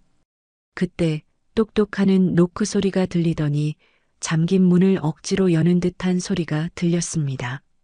대표님, 저예요. 문 좀 열어봐요. 서준 씨였습니다. 비서실장이 제 상태를 걱정해 연락한 모양이었죠. 저는 급하게 눈물을 닦고 옷매무새를 다듬으려 했지만 이미 엉망이 된 꼴을 감출 수는 없었습니다. 들어오지 마세요. 저 지금 꼴이 말이 아니에요. 하지만 서준 씨는 제 말을 무시하고 문을 벌컥 열고 들어왔습니다. 빗물에 젖어 헝클어진 머리, 걱정으로 가득 찬 눈빛. 그를 보자마자 꾹꾹 눌러왔던 감정이 터져나와 다시금 눈물이 왈칵 쏟아졌습니다. 그는 아무 말 없이 저에게 다가와 저를 꼭 안아주었습니다. 젖은 옷에서 느껴지는 차가운 비 냄새와 그 너머로 전해지는 따뜻한 체온이 묘한 안도감을 주더라고요. 왜 혼자 울고 있어요? 바보같이. 그의 다정한 목소리에 저는 어린 아이처럼 엉엉 소리 내어 울었습니다. 서준 씨, 나 어떡해요. 몸도 망가지고 회사도 망하게 생겼어요. 의사 선생님이 나 아이 못 가질 수도 있대요. 조기 폐경이 올 수도 있대요. 나 당신한테 짐만 될 거예요. 그러니까 쉿, 그만해요. 그는 제 입을 막으며 저를 더 꽉 안아주었습니다. 의사 선생님한테 다 들었어요. 제가 찾아갔거든요. 근데 그게 뭐요? 아이 있으면 좋지만 없어도 상관없어요. 나한테 중요한 건 아이가 아니라 당신이에요. 당신이 건강하고 행복한 게 나한테는 전부라고요. 그러니까 그런 바보 같은 소리 하지 마요. 그의 단호하고도 따뜻한 고백에 가슴속 응어리가 사르르 녹아내리는 것 같았습니다. 아이가 없어도 괜찮다니 나라는 존재만으로도 충분하다니.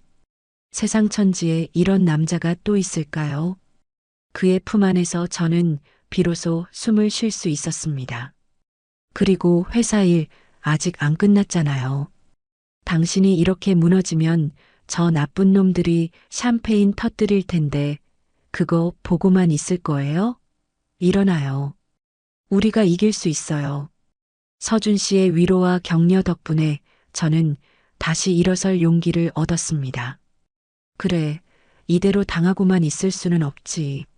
내가 무너지면 우리 아빠가 평생 일궈온 회사가 공중분해되고 저 쓰레기 같은 전 남편이 희은낙락할 텐데. 그 꼴은 죽어도 못 보지. 정신을 차린 저는 책상에 앉아 곰곰이 생각했습니다. 전 남편이 기밀을 유출했다는 결정적인 증거가 필요했습니다. 심증은 확실하지만 물증이 없어서 당하고만 있었던 거니까요. 그때 문득 전 남편이 전화로 협박하던 내용이 떠올랐습니다. 위자료 5천 토해내고 생활비 10억 주면 소송 취하하게 해주겠다.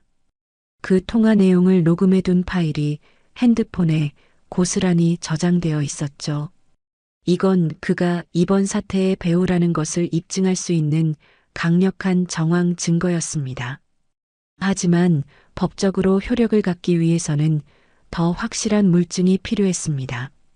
저는 보안팀을 다시 소집했습니다. 보안팀장님, 김민석이 퇴사하기 직전 한 달치 CCTV 영상 전부 복구하세요. 특히 야근이나 주말 출근했을 때 동선, 복사기 사용 기록, 외부 저장 장치 접속 기록까지 초 단위로 분석하세요. 분명히 흔적이 남아있을 겁니다. 밤낮을 가리지 않고 CCTV와 로그 기록을 뒤졌습니다. 눈이 빠질 것 같고 머리가 지끈거렸지만 멈출 수 없었습니다. 그러던 중 보안팀 직원이 소리쳤습니다. 대표님, 여기 좀 보세요. 퇴사 일주일 전 새벽 2시 김민석이 서버실에 들어가는 장면이 찍혔습니다. 그리고 나올 때 주머니에 USB 같은 걸 넣고 나오는 게 보입니다. 화면 속 전 남편은 주위를 두리번거리며 서버실에 몰래 들어갔다가 30분 뒤 묘한 미소를 지으며 나오고 있었습니다. 손에는 검은색 USB가 들려 있었죠. 찾았다. 이 도둑놈. 하지만 이것만으로는 부족했습니다. 그 USB에 담긴 내용물이 무엇인지, 그리고 그걸 경쟁사에 넘겼다는 결정적인 증거가 필요했으니까요. 그때 제 비서가 조심스럽게 인터폰을 연결했습니다. 대표님, 로비에 어떤 여자분이 찾아왔는데 대표님을 꼭 뵙고 싶다고 합니다. 이름은 이지은 씨라고 하는데. 이지은, 전 남편과 바람나서 임신하고 쫓겨났던 그 내연녀, 아니 현재 부인이었습니다. 그녀가 제 발로 찾아오다니 무슨 꿍꿍이일까 싶었지만 지푸라기라도 잡는 심정으로 만나기로 했습니다. 그녀는 초췌한 몰골로 들어와 제 앞에 털썩 무릎을 꿇었습니다. 얼굴에는 멍 자국이 선명했고 팔에는 깁스까지 하고 있었죠. 대표님, 제발 살려주세요. 그 인간이 저 죽이려고 해요. 그녀는 눈물을 뚝뚝 흘리며 품에서 작은 USB 하나를 꺼내 책상 위에 올려놓았습니다. 이거, 그 인간이 경쟁사 간부랑 만날 때 제가 몰래 찍은 영상이에요. 돈 받고 기밀 넘기는 장면, 대화 내용 다 들어있어요. 저는 떨리는 손으로 USB를 집어들었습니다. 이걸 왜 나한테 주는 거죠? 저 인간이 기밀 팔아넘긴 돈으로 도박하다가 다 날리고 이제는 툭하면 저를 때려요. 뱃속에 있는 애까지 유산될 뻔했어요. 차라리 감옥에 보내버리는 게 나을 것 같아요. 제발 저 좀 도와주세요. 그녀의 말에 기가 막혔지만 한편으로는 하늘이 도왔다는 생각이 들었습니다. 적의 적은 나의 동지라더니 전 남편의 가정폭력이 저에게는 결정적인 승부수가 된 셈이니까요. 저는 그 자리에서 변호사를 불렀습니다. 이 영상이랑 녹취록, CCTV 증거 다 합쳐서 김민석을 산업 스파이, 횡령, 협박, 가정폭력 혐의로 고소하세요. 구속수사 원칙으로 하고 합의는 절대 없다고 못 박으세요. 다음 날 아침 전 남편 김민석은 자택에서 긴급 체포되었습니다. 경찰들이 들이닥치자 그는 속옷 차림으로 끌려 나오며 이거나 내가 누군지 알아. 함정 수사야. 라고 발악을 했다더군요. 하지만 증거가 워낙 명백해서 빠져나갈 구멍은 없었습니다. 뉴스는 반전되었습니다. 중견기업 기밀 유출 사건의 전모, 전 남편의 치정 복수국이라는 헤드라인과 함께 김민석이 수갑을 차고 연행되는 모습이 전국에 생중계되었습니다. 경쟁사는 사태가 이렇게 되자 꼬리 자르기에 급급했습니다. 저희는 김민석 씨가 가져온 기술이 훔친 것인 줄 몰랐습니다. 저희도 피해자입니다. 말도 안 되는 변명이었지만 그들은 서둘러 소송을 취하하고 공개 사과문을 발표했습니다. 특허청에서도 우리 회사의 기술 소유권을 인정해 주었고 주가는 다시 연일 상한가를 기록하며 폭등하기 시작했어요. 회사의 위기가 해소되자 저를 비난하던 임원들도 태도를 싹 바꿨습니다. 역시 대표님입니다. 위기 대처 능력이 탁월하십니다. 저희는 처음부터 믿고 있었습니다. 하하. 간사한 인간들이었지만 어쨌든 저의 리더십은 다시금, 아니 이전보다 더 견고하게 인정받게 되었습니다. 그리고 며칠 뒤 기적 같은 소식이 들려왔습니다. 대표님, 회장님께서 의식을 회복하셨습니다. 병원으로 한달음에 달려갔을 때 아빠는 산소 호흡기를 떼고 저를 보며 희미하게 웃고 계셨습니다. 우리 딸, 고생 많았다. 장하다. 아빠의 손을 잡고 얼마나 울었는지 모릅니다. 아빠, 나 다 해결했어. 회사도 지키고 나쁜 놈도 잡았어. 이제 걱정하지 마세요. 아빠는 제 옆에 서 있는 서준 씨를 보시더니 손짓으로 가까이 오라고 하셨습니다. 자니가 우리 딸 많이 도와줬다면서? 고맙네. 정말 고마워. 서준 씨는 아빠의 손을 두 손으로 꼭 잡으며 듬직하게 대답했습니다. 따님 행복하게 해드리겠습니다. 허락만 해주신다면 평생 곁에서 지키겠습니다. 아빠는 고개를 끄덕이며 두 사람의 결혼을 흔쾌히 허락해 주셨고 병실안은 훈훈한 온기로 가득 찼습니다. 그 후로 저는 서준 씨와 함께 건강관리에 매진했어요. 주말마다 등산을 가고 몸에 좋은 음식을 챙겨 먹으며 규칙적인 생활을 했죠. 서준 씨는 제가 야근이라도 할라치면 칼퇴근 안 하면 오늘 저녁 뽀뽀 없다며 귀여운 협박을 하곤 했습니다. 그 덕분인지 3개월 뒤 병원 정기 검진에서 놀라운 결과를 들을 수 있었습니다. 대표님 축하드립니다. 호르몬 수치가 완전히 정상으로 돌아왔어요. 자궁 건강도 아주 좋아지셨고요. 이 정도면 자연 임신도 충분히 가능합니다. 기적 같네요. 의사 선생님의 말에 저와 서준 씨는 서로를 끌어안고 뛸 듯이 기뻐했습니다. 들었지? 나 이제 건강하대. 당신 아이 가질 수 있대. 고마워요. 진짜 고마워요. 당신이 노력해준 덕분이야. 우리는 병원 복도에서 남들의 시선도 아랑곳하지 않고 서로를 껴안았어요. 시련은 우리를 더 단단하게 만들었고 사랑은 기적을 만들어냈습니다. 이제 우리 앞에는 꽃길만 펼쳐져 있다는 확신이 들었습니다. 계절이 바뀌어 찬 바람이 불기 시작할 무렵 드디어 길고 길었던 법정 싸움의 종지부가 찍혔습니다.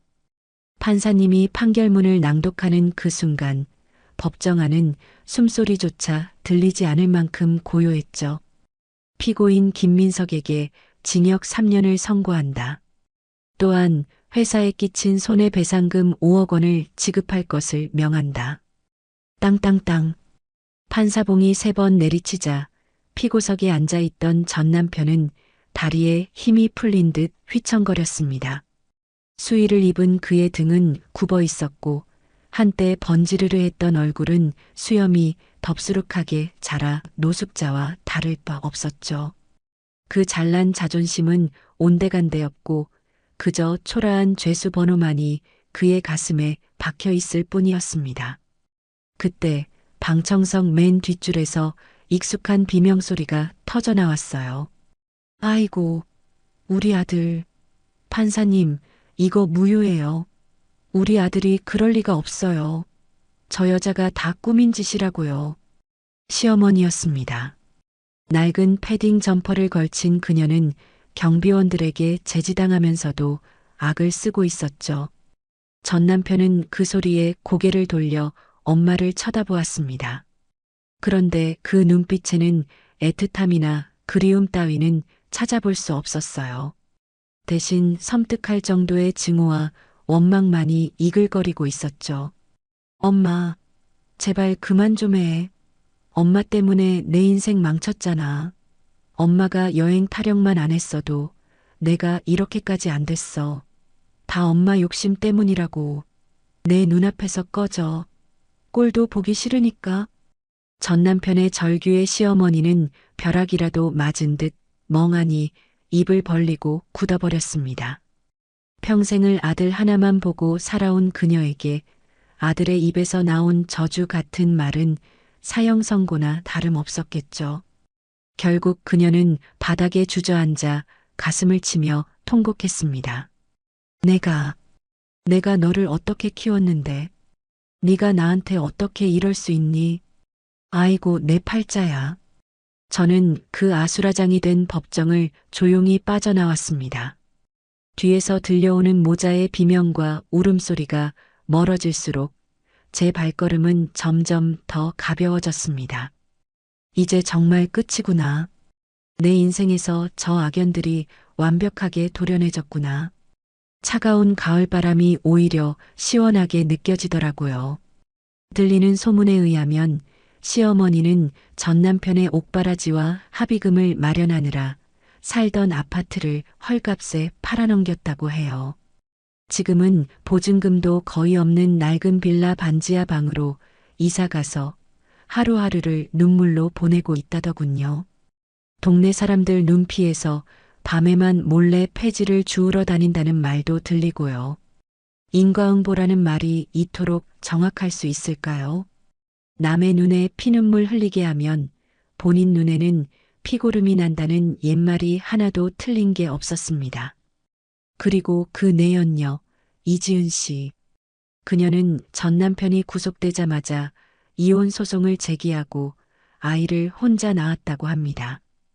위자료는커녕 양육비 한 푼 못 받는 처지에 전과자 남편을 둔 미혼모라는 꼬리표까지 달고 살아가야 하니 그 인생도 참 기구하죠. 가끔 밤늦게 술집에서 일한다는 소문이 들려오지만 저는 더 이상 관심을 두지 않기로 했습니다. 각자 지은 죄의 무게만큼 짊어지고 사는 게 인생이니까요. 모든 악재가 사라지자 제 인생에는 봄날의 햇살 같은 날들만 가득했습니다. 가장 먼저 찾아온 축복은 바로 서준 씨와의 결혼식이었습니다. 우리는 화려한 호텔 예식 대신 아빠가 가꾸신 교회의 작은 정원에서 스몰 웨딩을 올리기로 했습니다. 보여주기식 결혼이 아닌 진짜 우리를 아껴주는 사람들만 초대해서 진심 어린 축복을 받고 싶었거든요. 결혼식 당일 눈부시게 파란 하늘 아래 하얀 버질로드가 깔리고 저는 세상에서 가장 심플하지만 우아한 드레스를 입고 서 있었습니다. 아빠의 손을 잡고 입장하는 순간 하객들의 따뜻한 박수 소리가 귓가를 감싸 안았죠. 아빠는 제 손을 서준 씨에게 넘겨주며 눈시울을 붉히셨습니다. 자네만 믿네. 우리 딸, 이제는 눈물 흘릴 일 없게 해주게.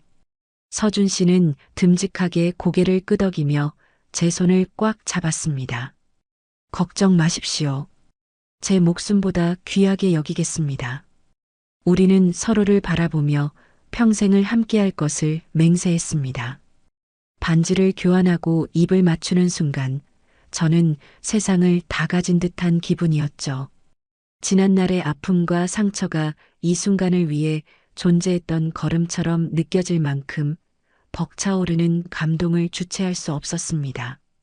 결혼 후 회사는 날개를 단 듯 비상했습니다. 제가 주도한 스마트 시티 프로젝트가 대성공을 거두면서 해외 시장까지 진출하게 되었고, 우리 회사는 명실상부한 글로벌 기업으로 성장했죠. 주가는 연일 최고치를 경신했고, 직원들에게는 두둑한 보너스를 지급할 수 있었습니다. 그리고 그해 연말, 저는 경제지에서 주관하는 올해의 여성기업 인상 수상자로 선정되었습니다. 시상식 날 화려한 조명을 받으며 단상에 오른 저는 트로피를 손에 쥐고 잠시 먹먹해졌습니다. 객석 맨 앞줄에서 저를 보며 환하게 웃고 있는 서준 씨와 휠체어에 앉아 엄지를 치켜 세우신 아빠의 모습이 보였거든요. 마이크 앞에 선 저는 떨리는 목소리로 수상 소감을 시작했습니다. 감사합니다. 사실 저는 이 자리에 서기까지 참 먼 길을 돌아왔습니다. 실패가 두려워 숨고 싶었던 적도 있었고, 세상이 모두 저를 등돌린 것 같아 절망했던 밤도 있었습니다. 하지만 그 시련들이 저를 무너뜨리는 대신 더 단단하게 만들어 주었습니다. 비 온 뒤에 땅이 굳는다는 말처럼 아픔을 겪어보지 않은 사람은 진정한 행복의 맛을 모른다고 생각합니다. 잠시 숨을 고르자 객석에서 우레와 같은 박수가 터져 나왔습니다. 이 상은 저 혼자의 것이 아닙니다. 가장 힘든 순간 제 곁을 지켜준 사랑하는 남편 서준 씨, 그리고 저를 믿고 끝까지 따라와준 우리 임직원 여러분, 무엇보다 저를 낳아주시고 믿어주신 아버지께 이 영광을 돌립니다. 앞으로도 멈추지 않고 더 넓은 세상으로 나아가겠습니다. 트로피를 높이 들어 올리자 플래시 세례가 쏟아졌고, 저는 비로소 제 인생의 진정한 주인공이 되었음을 실감했습니다. 저는 지금 세상에서 가장 행복한 여자입니다. 그리고 앞으로도 이 행복을 지키기 위해 그 어떤 시련이 와도 당당하게 맞설 것입니다. 제 인생의 핸들은 이제 온전히 제 손 안에 있으니까요. 여러분도 잊지 마세요. 당신의 인생을 망치는 그림자가 있다면 과감히 등을 돌리세요. 그 뒤에는 반드시 눈부신 태양이 기다리고 있을 테니까요. 썩은 가지를 과감히 쳐내고 스스로 빛나는 태양이 되신 사연자님의 이야기 어떻게 들으셨나요? 인과응보라는 말이 이토록 짜릿하게 다가올 수 있을까 싶습니다. 무엇보다 내 인생의 주인은 나라는 사실을 잊지 않고 끝까지 당당하게 맞서 싸운 그 용기에 뜨거운 박수를 보내고 싶네요. 비 온 뒤에 땅이 굳는다는 말처럼 모진 시련을 이겨내고 얻은 행복이라 더 값지고 아름답게 느껴집니다. 지금 이 순간에도 관계 때문에 혹은 알 수 없는 미래 때문에 힘들어하고 계신 분들이 있다면 오늘의 이야기가 어둠을 밝히는 작은 등불이 되었으면 좋겠습니다. 당신은 충분히 행복할 자격이 있는 사람이니까요. 사연자님께 응원의 댓글을 남겨주세요. 큰 위로가 돼줄 거예요. 오늘도 끝까지 함께 해주셔서 감사합니다.